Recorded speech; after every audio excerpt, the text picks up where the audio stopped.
Hello people, I'm Vito, and welcome back to Metroid Prime Remastered with Robberlink. Hello.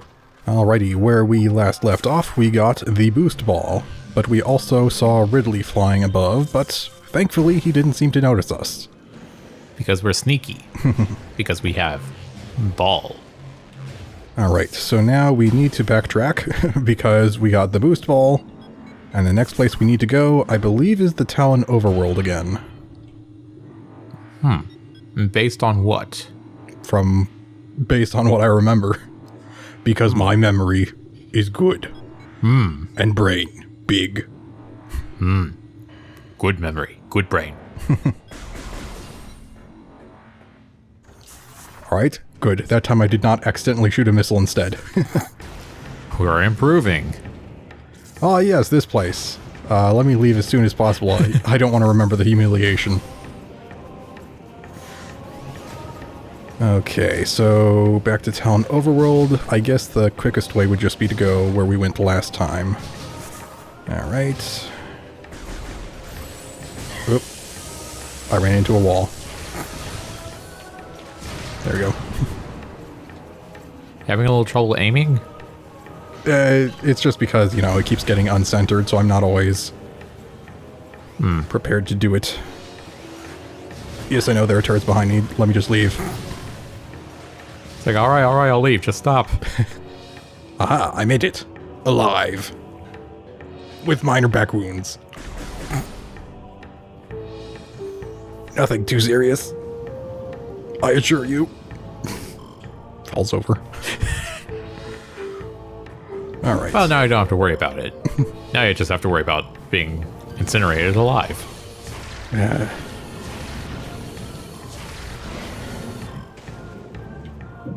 I don't want to have to bother with all this. Killing the Magmor going through the tunnel, but fine. To spare a bit of my health, since I'm not quite fully loaded. I only have, 4 energy tanks to spare now. I was gonna say 3. Completely forgot about the one we just got last episode. Yes, screw you. Do not, do not burn me. He said, screw you to me. My feelings are hurt. I'm gonna die. I'm gonna die now. Alright. Back to here. That only took a few minutes. Alright. Yeah, if I hadn't remembered all this, you know, where we need to go and whatnot, I probably would have kept the hint system on, but screw the hint system. I don't want it. Because this is a specific point where if you don't know that you need to backtrack, it can take you a while to figure it out, because normally that'd be your, your first visit to Phendrana, and you'd probably want to stay there and actually explore for a while. True. Even after you got in the boost ball, but that's not what you need to do. You need to then immediately leave. It's a little easier in the 2D games, I think, to be able to get an upgrade and be like, oh, I can use this on that thing I found in another place, so I have to backtrack. Whoops. But in a more detailed environmentally detailed 3D game, I suppose that's not the first thing you would think of. Because you're like, ooh, new area, I want to explore. Also, half pipes aren't as are a bit unusual for a obstacle. Yeah. It's not like you need a new weapon to go through a door. No, it's not the sort of thing you'd actually write down usually, unless you know it's coming. Yeah. And that it's going to be significant. Although, there is a scan for it that does point it out, but it's still the kind of thing that a first-time player would be like, okay, it's just a pointless scan. Assuming they were even true gamers who scanned everything. There we go. I remember you had trouble with that for some reason. Maybe it was just the timing? Why did you have to remind me? Because I remembered. I remembered as you were saying it. I remember I had to do it for you. It was so bad. Stress fractures can be detected throughout my mind. I mean, the surface of the sandstone wall. Both. Both is good. Both. Oh.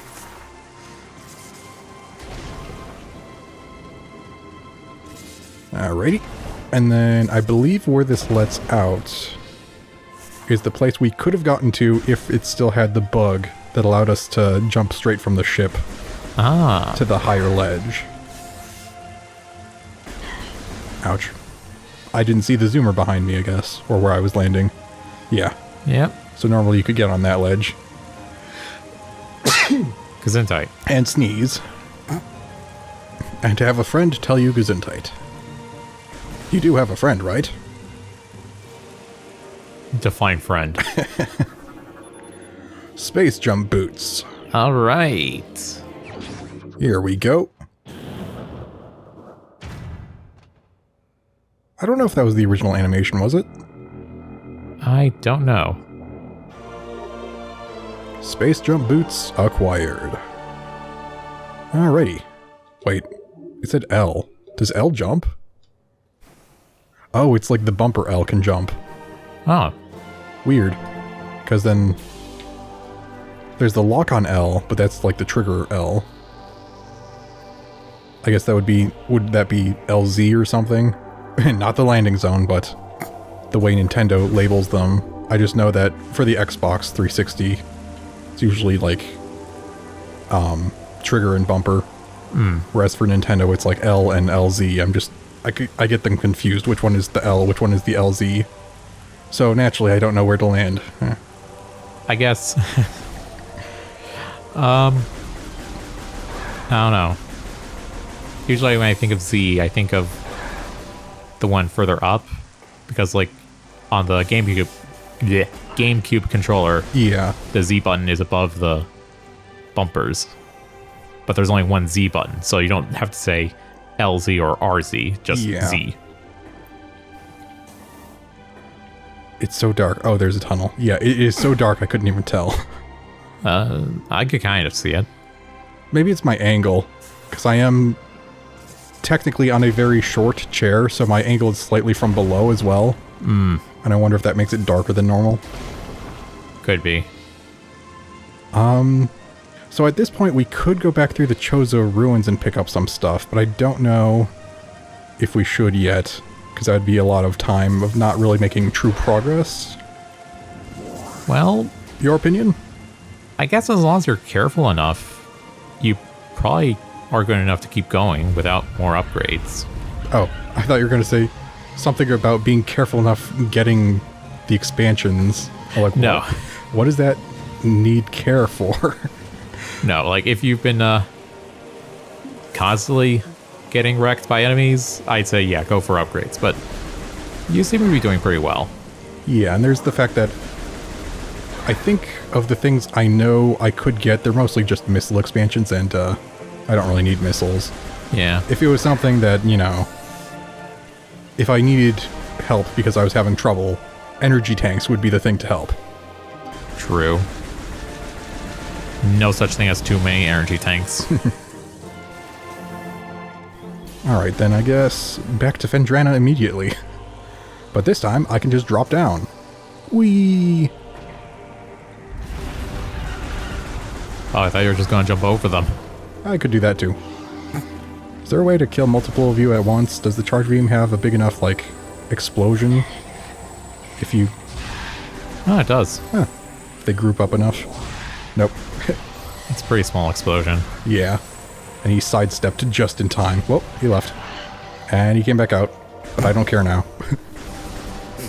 He lost my aggro. Interesting. Further proof that I may be an NPC. I say further, but I don't think I've made a joke about that I was at going all. to say, wait, did you... Have we done this before? What? I'm just going to gaslight you into thinking that I've made jokes about that before. It's like, yeah, I definitely know what you're talking about. You know, that hilarious joke about me being an NPC that you definitely remember, right? Yeah, because right.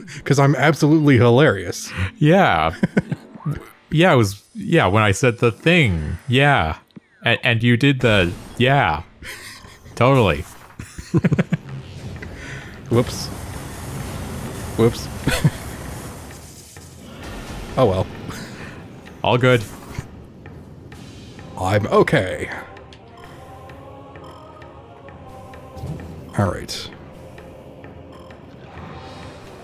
Screw it. 4 energy tanks.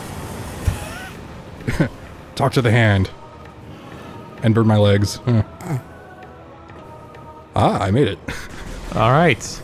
I was prepared to be dunked into the lava by the flamethrowers, but no. No dunking today. I am speed. Fine, I'll deal with you, sort of. Half-heartedly.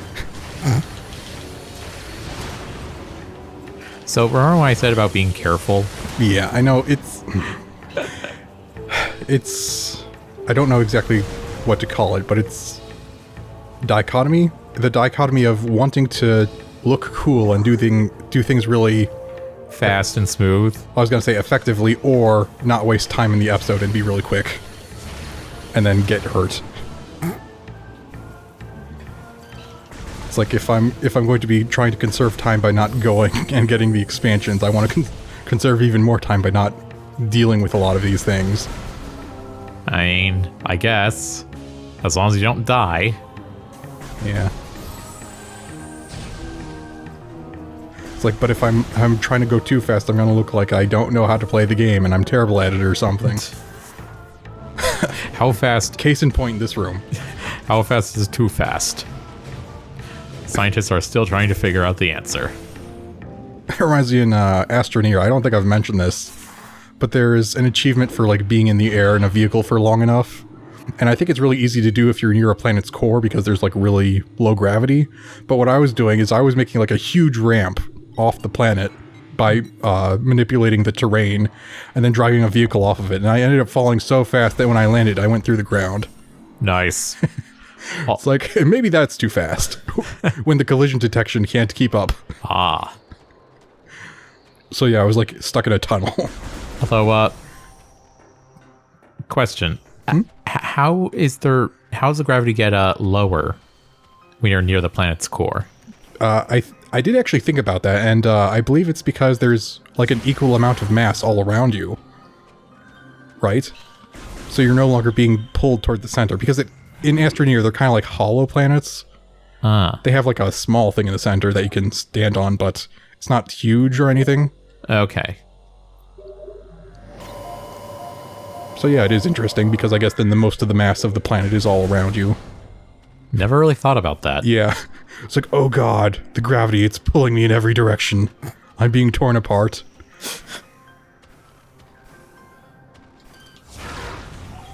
Yeah, I think the achievement was called, like, where we're going, we don't need roads, which is a reference to Back to the Future?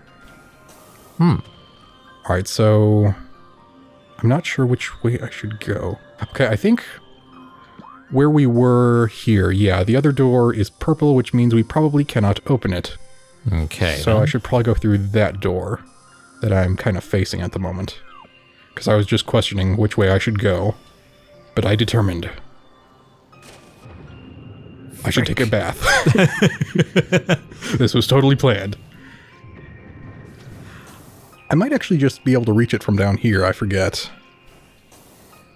Maybe from here? Yeah, okay. Okay. So I was going about it the wrong way. Can that be blown up with a missile as well? Cordite, I don't think so. A power conduit is behind it. But no, that doesn't work. Alright then. I think there was a missile expansion up there. Yeah, that I can't get to yet. Unfortunately.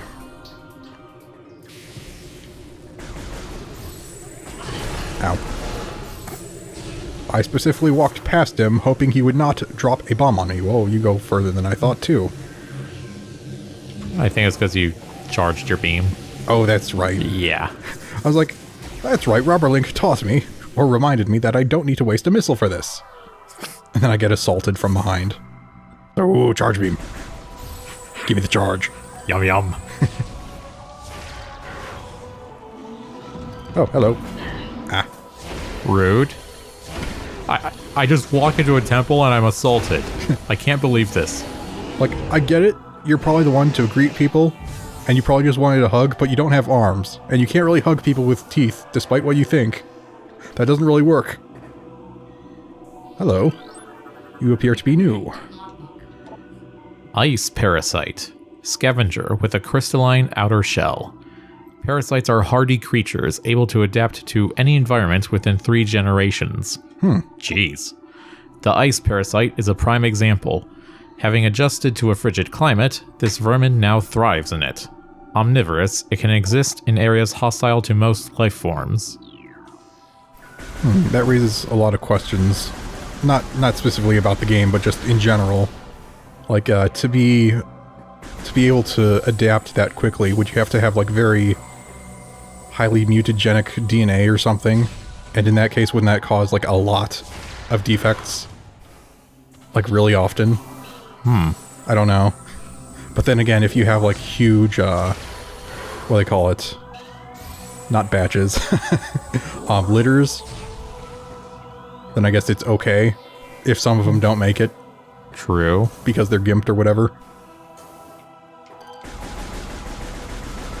That is an interesting thing. I don't know... Like, I know humans and large creatures, like elephants, I guess, usually have very small litters, usually just one child per pregnancy or whatever. But is that an inherent thing with bigger creatures? I'm not sure, but... It does kind of correlate. Yeah. Yeah, especially if you consider that a really large creature, like elephants, need a lot of food. So if there were just elephants everywhere, they'd kind of ruin the ecosystem pretty quickly. Yeah, I guess that's true. This is a statue depicting the bust of a Chozo philosopher. This statue is flawless. This is a statue depicting the bust of a Chozo warrior. This statue is flawless. But wait, do they mean flawless as in without any problems or perfect? How can 2 completely separate things be perfect? There can be only one and you smash them both. It's me, I'm the perfect flawless one. There is a statue depicting the bust of a Chozo shaman. Several stress fractures can be seen running along the surface of this brimstone object. So it is flawless. Are you sure? No. There's a stozo? There's a statue depicting the bust of a Chozo architect. This statue is flawless. Aha. Brimstone equals missile. I think it's required for this, probably. A statue depicting the bust of a Chozo shaman adorns this door. A symbol is carved into its forehead. The translation reads, "To pass my gaze, seek my twin within this room." Bad news. I may have destroyed him. The translation reads, "How could you?" There appears to be a shell of ice encasing a water basin. The water originated from the statue's mouth. Right, that's the thing I wanted to mention. Why are so many creatures evolved here, like, to utilize ice as, like, part of their biology? Yeah, it's just a convenient game design thing. Yeah. But it kind of, I don't know, it feels nice. It's like, oh, we're in the ice area, so all the creatures here have adapted to ice. So everything's going to be weak to fire if we had fire. Yes. It's that kind of line of thinking. But, like, we have icy climates, but polar bears have fur. Penguins have feathers. Seals have a lot of blubber. None of them actually use ice as, like, a part of themselves. That's true. I mean, I do get it. It's still an interesting design. Yeah. It's just, realistically, I don't think there's any precedence. It don't make sense. It look cool, but it don't make sense. That's right. I think the only vulnerable part of these pillars is the below, or the lower part, I meant to say. There we go. Okay. And then there's another. So inconvenient. Dang it. I rolled back down accidentally. Alright.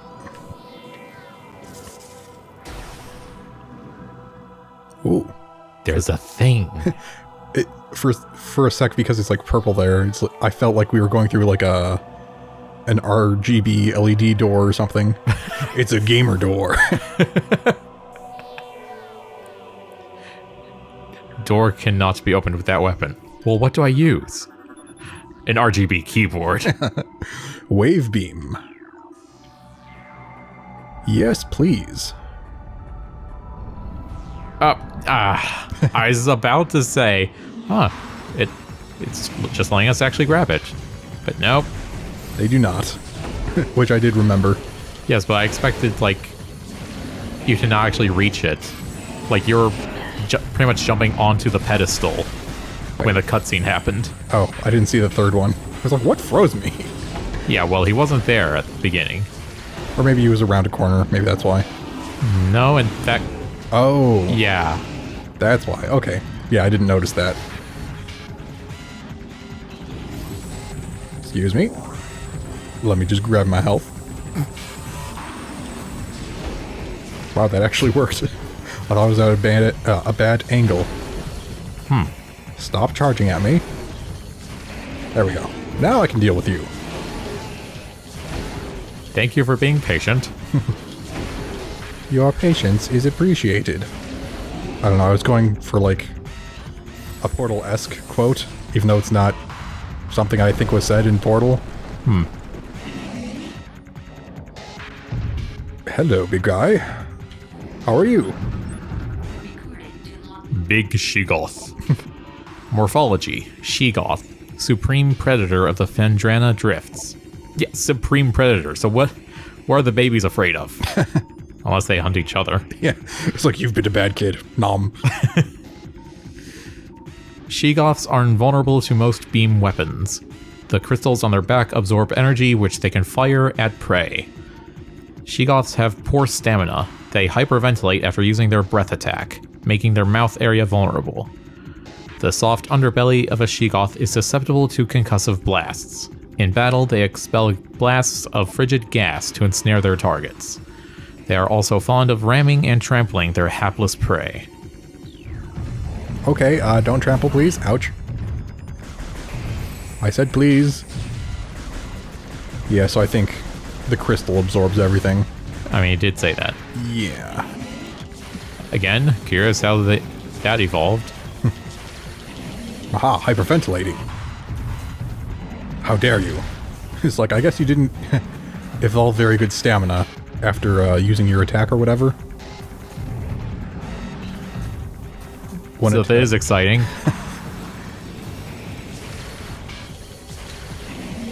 You know, I think I saw someone fight this boss, and I don't think they scanned it, so they didn't really know what to do, and I think I saw that you can actually damage him with morph ball bombs. Which I was not expecting at all. Maybe that's what it meant when it said, talked about the soft underbelly. Yeah, I guess so. Even though you can't really go under him. But yeah, I was always under the impression you could only hurt him with missiles after he fires. I guess it makes sense. You have to have... Generally, you have to have something to damage him. If, like, you run out of missiles. By the way, you're low on missiles. There was a pickup earlier and you just let it disappear. Oop. Oh, that's right. Whee! I think I made that joke last time, too. I'm sure everyone does. Whee! Whee! When you want things to go as planned, but then someone tells you space is curved. Whee! Alright. Just a few more missiles. And you'll be dead, right? He doesn't have a health bar. I guess, is that what separates mini-bosses from bosses, is whether or not they give you a health bar to see? I suppose.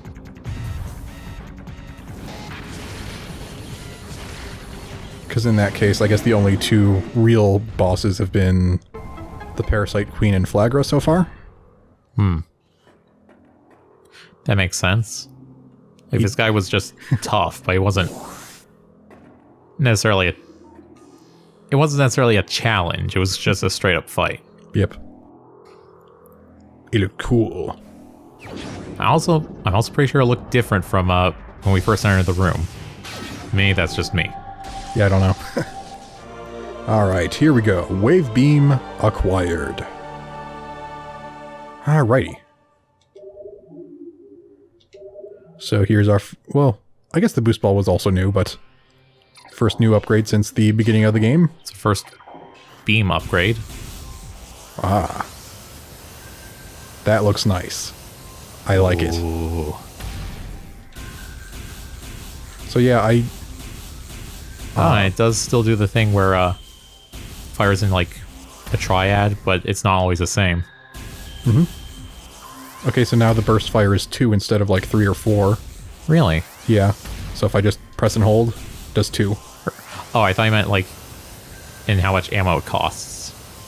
Actually, wait. No. Right, there is no ammo for this one. Yeah. I did also want to mention that, you know, because we both first played the Prime series before the 2D games, there are certain things that I didn't even, like, realize were different. Because I have heard that some people didn't really like Prime because it's not the same as, like, a classic 2D Metroid, and they probably didn't like some of the changes. But, among them, I realized that, the space jump. Normally, the space jump is infinite jumps, whereas in these, you know, 3D Prime games, it's just a second jump. Right. Not infinite. But also, the wave beam, it's not just the wave beam, it's kind of like the wave beam plus the 3D equivalent of either the wide beam or the spacer, it was called. Yeah, where you fire like 3 shots instead of 1. Yeah, because I think in Super Metroid, the wave beam just kind of was one thing that went up and down instead of 3. And now I can hurt you because this is electrical energy. Bye. Whoa. It's a very pretty explosion they make. Or implosion. I don't know what that is. It's like an explosion followed by an implosion. But yes, I do very much enjoy the visuals. I think... did this kind of home in usually? I'm trying to remember. I don't know. I don't think so. I feel like I remember it homing in a bit, at least if you were locked on, so I kind of want to see real quick. Because it probably won't hurt those guys. Oh, and there's a Sheegoth too. I could test on you. Okay, yeah, it does. Oh, okay. Oop. Yeah, that doesn't work with the regular charge or regular beam, does it? No. Okay then. Whoops, that's the wrong thing. I meant that. I used the wrong selection thing. Power beam just shoots where you're pointing, but I'm not sure why they decided to make it home in. I just think it's a little weird if you're strafing to the right and you shoot. Like, it almost looks like it's not even coming from your barrel. I was thinking, like, okay, now we can progress through that other purple door we saw, but it's almost time to end the episode already. And I'm like, I want to make more progress. I'm having fun. No. Kill more Sheegoths. I did also realize that even though, you know, it's a new weapon and you assume it's more powerful, there are things that it might be not as good against as the power beam for elemental reasons. But, I don't know, it seemed to deal with the Sheegoths pretty well, and I do actually remember it took a while to kill them either way, with the power beam or the wave beam. I don't know if they would have changed that, though. Yeah, I'm not sure. Is it ever really, like, mentioned about weaknesses to certain weapon types? Yeah, I'm not sure. Like the Bombus are, like, an exception, because they're literally invulnerable. Yeah, like, to everything else. You know, these things would be weak to, like, fire or whatever, but what about something completely kind of perpendicular, if you would call it that? Something just kind of unrelated, like electrical energy? I don't know. But yeah, one of the things I really, really liked, and one of the reasons why I think the the Retro Studios Power Beam design is superior is because I just love the way it changes on its axis. Yeah, that was always cool. It's just such an excellent design. Alright, so I think next episode we could probably head to that door. Okay. Right there. Because... It's so nice that the map doesn't snap anymore. yeah, because there was that icicle right around here that we could shoot down, and to get to a good point to do that, I think we needed to double jump inside that building thing in this corner. Ah. I could be showing you, but I'm a little lazy, so I'm just using the map to show you. But yes, I think we will probably have to end the episode here, and we shall continue this next time. So goodbye for now. Goodbye.